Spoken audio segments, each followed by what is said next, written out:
Nako, ang hirap pala ng papel ni Valentina. Ito pa lang yun ha, mas pa lang yun ha, napakahirap po, wala na yata kung kilay. Natanggal na pati kilay.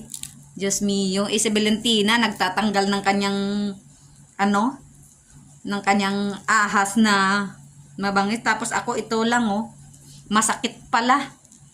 Oh, ayan, kasi nakasama ang mga buhok. Maganda pala ito sa buhok eh.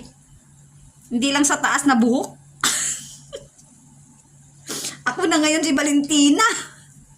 Ang hirap pala ng umibig. Lalo na kung masasaktan ka lang. Diba? Kay lupit ng kapalaran. O ayan o. Ano ba tawag dito na style? Shoulder off. Off shoulder. Off shoulder. O di na, may translator ako. May Google Translator.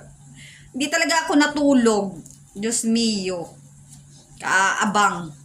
Kaabang ka. Kadadakdak daw sabi ng translator.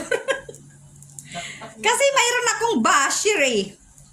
Yung sinasabi ko nang bigyan niya ako ng picture niya, ayaw ko bibigyan kasi sabihin ko sana aswang versus manananggal. Ayaw pumayag. Kala mo naman napakaganda. Hindi naman siya maganda. Mas maganda ako sa kanya. Diba? Kung sumangayon ka niya dyan, Ilina, baka mamaya paliparan kita dyan ng ng biryani. Di ba, Day? Ay, nako. Hirap talaga. Maghanap ng pera.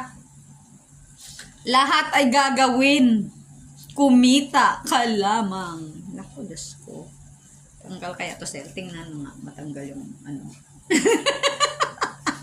Natatawa yung kasi natakot ako kasi nadala ba naman yung aking kilay. Ayan, maubos talaga yan. Wala na nga akong kilay, mauubos pa, di ba? So, basain ko na lang.